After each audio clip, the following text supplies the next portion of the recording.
ஆண்டவராக இயேசு கிறிஸ்து நாமத்தில் மகிமையுண்டதாக. நான் உங்கள் Johnson, pastor Johnson, Velattur ministry, Perambalur மாவட்டம்.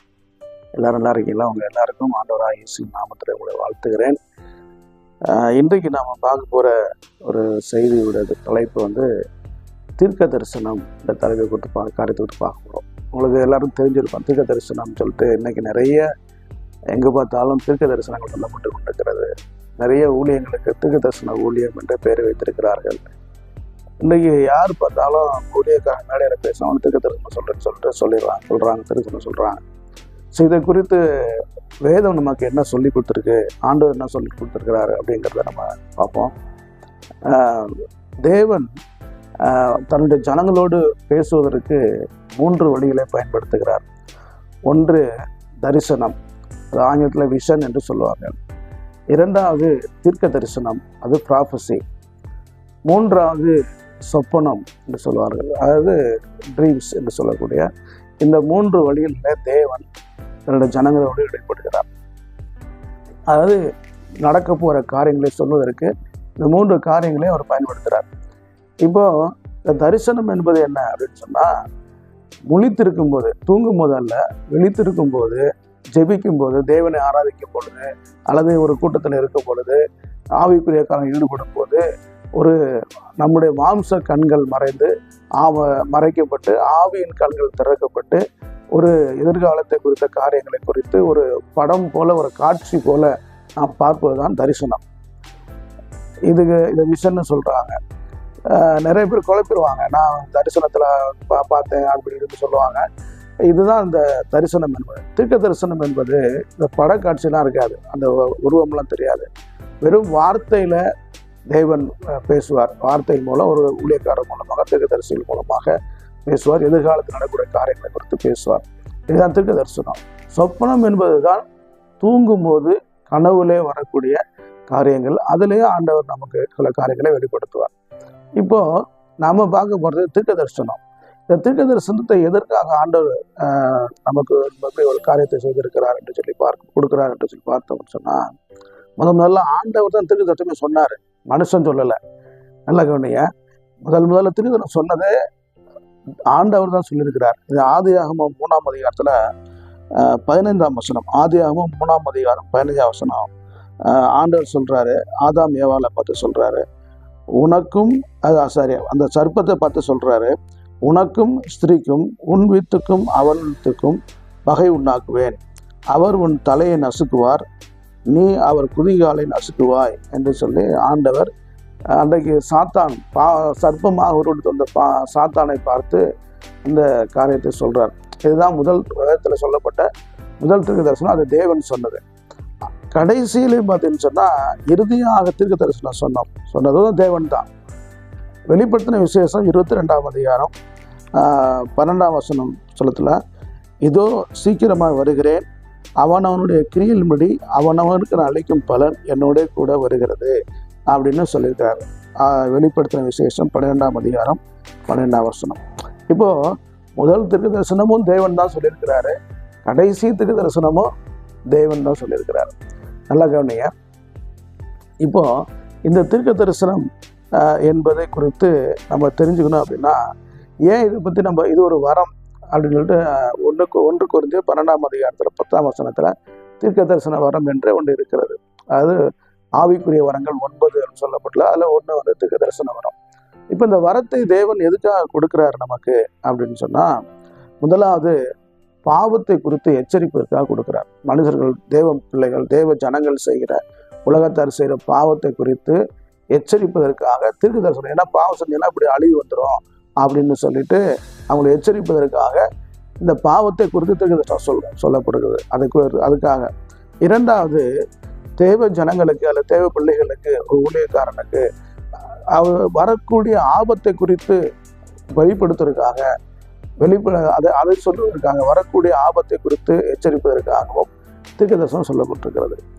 3வது பார்த்தீங்கன்னு சொன்னால், ஏதாவது ஒரு குழப்பமான ஒரு சூழ்நிலை, நம்மளால் முடிவெடுக்க முடியல அப்படிங்கும்போது ஆண்டவர் சொல்லி உட்காந்து கேட்கும்போது ஆண்டவர் பிற்காலத்தில் நடக்கக்கூடிய காரியங்கள் நமக்கு ஒரு காரியத்தை சொல்லி நமக்கு அதை விளக்கிறார், எப்படி நடக்கும்னு சொல்லிட்டு அந்த குழப்பத்துக்கு ஒரு முடிவு உண்டாக்குவதற்காக தீர்க்க தரிசனத்தை தேவன் சொல்றார். உதாரணத்துக்கு தானியேல் சொல்ல பார்த்தீங்கன்னா, அந்த நேபுகாத் நேச்சார் வந்து அந்த சிலையை வச்சு அதை பார்த்துட்டு குழம்பி போயிருப்பான். அப்போ அந்த குழப்பத்தை தீர்ப்பதற்காக எதிர்காலத்தில் நடக்கக்கூடிய காரியங்களை குறித்து தானியேலுக்கு வெளிப்படுத்தப்பட்டு அதை ஆண்டவர் சொல்றார். ஸோ இப்படி தான் இந்த காரியங்களுக்காக தீர்க்க தரிசனம் சொல்லப்பட்டு தரிசனங்கள் கொடுக்கப்படுகிறது. இப்போ என்ன பிரச்சனை, எதுக்காக நம்ம இப்போ இதை தெரிஞ்சுக்கணும் அப்படின்னு சொன்னால், இன்றைக்கு ஏராளமான கள்ள தீர்க்க தரிசிகள் வந்து விட்டார்கள்.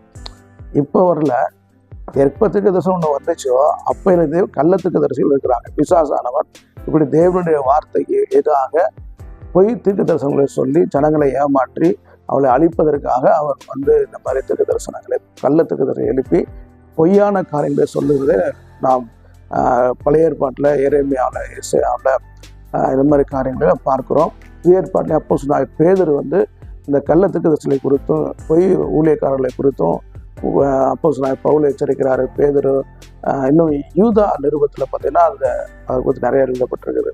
இப்போது நம்முடைய நாட்களில், இன்றைய நாட்களில் பார்த்தீங்கன்னா இன்றைக்கு தீர்க்க தரிசனங்கள் சொல்கிறாங்க. அழகவனிய இந்த உலகத்தை குறித்த காரியங்களை எல்லாம் தீர்க்க தரிசனம் சொல்லி முடித்தாயிற்று. அதாவது ஆண்டவர் எல்லாத்தையும் வெளிப்படுத்திட்டாரு. உலகம் முடிவு வரைக்கும் சொல்லி வெளிப்படுத்தின விஷயம் நீங்கள் படிச்சீங்கன்னா, புதிய வானம் புதிய பூமி என்ற அந்த கான்செப்டுக்கு ஆண்டவர் கொண்டு போயிட்டார். அது வரைக்கும் தீர்க்க தரிசனம் சொல்லி முடிச்சாயிடுச்சு. அதாவது வானத்தில் நடக்கும், பூமியில் நடக்கும், சமுத்திரத்தில் நடக்கும், இயற்கையில் என்ன நடக்கும், இதெல்லாம் ஆண்டவர் சொல்லிட்டார். யுத்தம் வரும், பூமி அதிர்ச்சி வரும், சுனாமி வரும், அது வரும், எல்லா கொள்ளை நோய்கள் வரும். இதை குறித்தெல்லாம் ஆண்டவர் ஏற்கனவே எல்லா தீர்க்க தரிசனமும் சொல்லி முடிச்சிட்டாரு. புதுசாக ஒன்றும் யாரும் என்ன பண்ண வேண்டியது இல்லைங்க. தீர்க்க தரிசனம் சொல்ல பண்ண அவசியமே கிடையாது. ஏன்னா எல்லாமே மத்திய 24 படிச்சுன்னு சொன்னால் ஆண்டவராக இயேசு கிறிஸ்து எல்லாத்தையும் சொல்லிட்டார். அதனால புதுசாக ஒன்றும் சொல்ல வேண்டியதில்லை. ரெண்டாவது, இந்த பாவத்தை குறித்து எச்சரிப்பது, அதுதான் என் பிரச்சனையே. இப்போ என்னாச்சுன்னா, இந்த கள்ள தீர்க்க தரிசிகள் என்ன பண்ணுறாங்கன்னா, பாவத்தை குறித்து எச்சரித்து பேசாமல், பழைய ஏற்பாட்டில் பார்த்தா பாவத்தை குறித்து எச்சரித்து அதான் தீர்க்க சொல்லுவாங்க.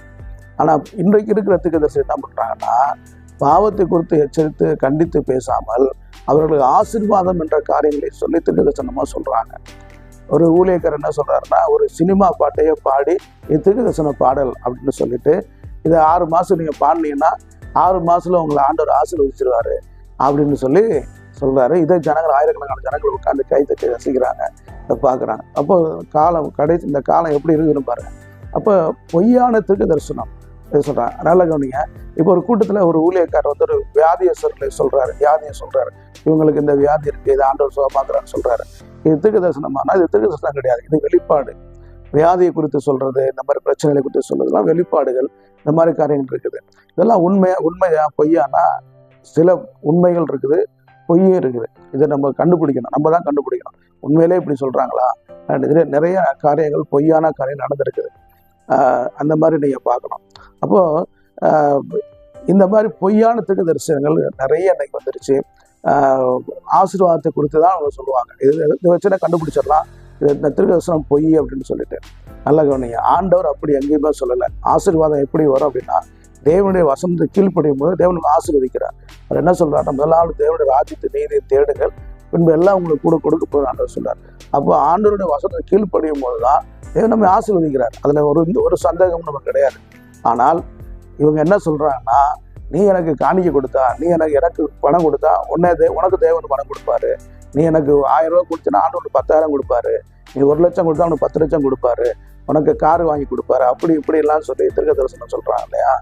இது அவ்வளவும் பொய்யான தீர்க்க தரிசனங்கள். இதை நீங்க நம்பவே கூடாது. இப்படி நிறைய விஷயங்கள் சொல்லிட்டே போகலாம். நல்ல கவனியா. அப்போ இப்படி சொல்லும் போது அவர்கள் சொல்லுவதற்கான வேத வசன ஆதாரம் இருக்கணும். எந்த ஒரு தீர்க்க தரிசனக்கும் வேத வசன ஆதாரங்கள் இருந்தால் தான் நாம் அதை உண்மையான தீர்க்க தரிசனத்தை ஏற்றுக்கொள்ள முடியும். இப்போ நீங்கள் கேட்கலாம், இப்போ இவ்வளோ பொய்யான தரிசனம் நிறைய வந்துருச்சு, உண்மையான தீர்க்க தரிசனம் இருக்குது. இப்போ எது உண்மை எது பொய் என்று எப்படி கண்டுபிடிப்பது அப்படின்னு சொன்னால், அங்கே தான் நம்மளுடைய ரோல் இருக்குது. என்ன அப்படின்னு சொன்னால், நாம் தேவனுக்கு உண்மையாக இருக்கணும். முதல்ல தேவனுக்கு உண்மையாக இருந்து தேவனுடைய வேத அறிவை பெற்றுக்கொள்ள வேண்டும். இந்த பைபிளில் நல்ல வேதத்தை படித்து அந்த அறிவை பெற்றுக்கொள்ளும் போது தான் அதை நாம் எது பொய் எது சரின்னு கண்டுபிடிக்கும். ஒரு பொருள் நீங்கள் வாங்க போகிறீங்க, ஒரு பாத்திரம் வாங்க போகிறீங்க, ஒரு டிவி வாங்க போகிறீங்க. இது உண்மையான டிவி, நல்ல டிவியா, குவாலிட்டியாக டிவியா, இல்லை டூப்ளிகேட் டிவியா, என்று நீங்கள் எப்படி ஒரு பொருளை பார்த்து கண்டுபிடிப்பீங்க? அதை குறித்து தெரிஞ்சால் தானே கண்டுபிடிக்க முடியும். அதே போல தான் வேத வசனம் தெரியாமல் தீர்க்கதரிசன காரியங்களை குறித்து, வரங்களை குறித்து நீங்கள் கண்டுபிடிக்க முடியாது. நீங்கள் விசுவாசிகள் என்று சொன்னால் தேவனுடைய ஆவியை பெற்றவர்களாம் விசுவாசி. அப்போஸ்தலனாகிய பவுல் கேட்கிறாரு, அப்போஸ்தலர் 19ஆம் அதிகாரத்தில், நீங்கள் விசுவாசி ஆன போது தேவனுடைய ஆவியை பெற்றிருக்கிறீர்களா, பரிசுத்த ஆவியை பெற்றீர்களா என்று கேட்கிறார். அப்போ விசுவாசி ஆகும் போதே தேவனுடைய ஆவியை பெற்றிருக்க வேண்டும், தேவனுடைய வார்த்தையை அறிந்திருக்க வேண்டும். அப்பொழுதுதான் இந்த ஏமாற்றுக்காரர்களுக்கு தப்பிக்க முடியும். இல்லை என்றால் இன்றைக்கு இருக்கிற கிறிஸ்தவம் மிகப்பெரிய ஆபத்தை நோக்கி போய் கொண்டிருக்கிறது. எனவே நாம் இதில் எச்சரிக்கையாக இருந்து இந்த பொய்யான கள்ளத்திற்கு தரிசிகளுக்கு நாம் விலகி தேவனை பற்றி கொள்வோம், தேவனுடைய வார்த்தையை பற்றி கொள்வோம். கர்த்தர் உங்களை நிச்சயமாக ஆசீர்வதிப்பாராக. ஆமென்.